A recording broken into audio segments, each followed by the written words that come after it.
So this video is about your happy place, and one, finding that happy place, and two, staying in that happy place, and also what to do when you find yourself straying away from there, like how to get back. So basically, I'm talking from personal experience, as I always do, and I realize that it's a challenge, and it's been a challenge for me, especially when you're young and you're just like finding your way and trying to find your footing. It's really hard sometimes to remember that you don't have to struggle and you don't have to sacrifice being happy for the things that you love. You know, sometimes we really get caught up in our thoughts and we let negativity get the best of us, and we think about how much we're not good enough, or what we should have done and what we could have done, who's better than us. You know, we tend to talk down on ourselves, and then we wonder why we're not succeeding and why we're not growing. It's because we're watering the wrong part of us. And we're human, like we all have that part in our minds where, you know, it's just like a little shadow, and it's that little voice who just doesn't want to see you succeed. However, there's also another voice that you have to feed. It's that voice that's telling you, yes, you can, you're worthy.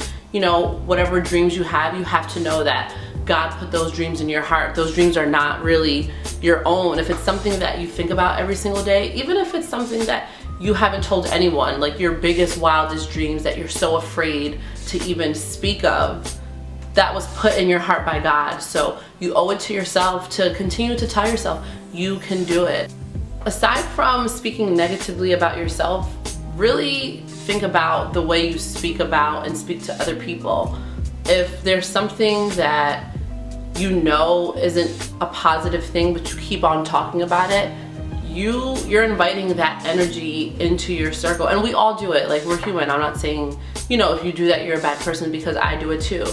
Something will happen and you'll gossip about it, and you'll call your best friend, then you'll call your mom, then you'll call your second best friend, then you'll call one of your friends who you know would join in on that conversation with you. You know, tell one person if you want to vent. And I suggest don't always tell the same person. Like, it's not fair to dump the heaviness that you hold onto another person consistently. Have your circle of friends who will listen to you without judgment, and talk to them, get it off your chest, and keep it moving.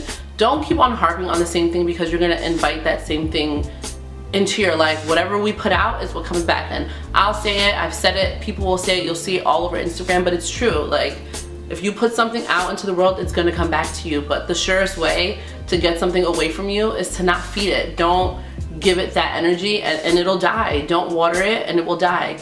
The things that are gonna grow in your life are the things that you water. If you water the good thoughts are gonna grow.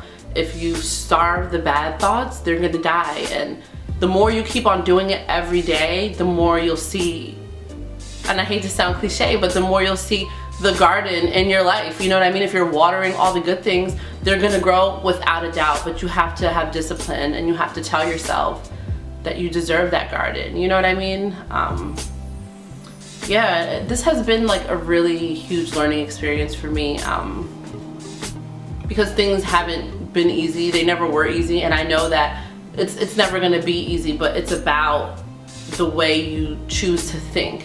When you think about things in a certain way, that's how they will happen. So yeah, this is a short video, but I'm doing really well. I'm feeling strong. I'm feeling like I am stepping into that next phase of my life where I took the time off that I needed. You know, a lot of you know that I quit my job back in November, and we're in April now, and I'm ready to get back out there. I actually have a meeting today. After I film this video, I have a conference call. After my conference call, I'm going to a meeting in Brooklyn today. I might be working at this really awesome studio, which is like a big step in the direction to where I want to actually take my career, you know, in film and editing and all of these things. So I'm realizing that life is what you make it. You know, my life is literally what I make it. So yeah, the moral of the story is to feed the good thoughts and starve the bad thoughts. And even if you find yourself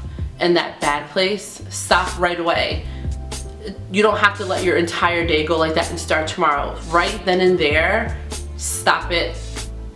For every negative thing you say, say a positive thing and keep it going. You know, keep it going and motivate other people. You know, if you're feeling low and if you're feeling like you don't have enough, you'll be surprised by the power of pouring into other people. When you encourage other people, when you uplift other people, even if you're not at the highest that you've been or you know you can be, helping other people will get you to that place. You know what I mean? It's not all about you all the time, even though it's hard to think that way because you're in your body, you're in your mind. Take some of the light off of you and shine it on someone else, and you'll be surprised like how much your blessings multiply. So again, the moral of the story is starve your bad thoughts and water your good thoughts and watch the garden grow. Thank you guys for watching. Share this video, like, comment, subscribe, follow me on Instagram @Christmas, and I'll see you guys soon. Bye.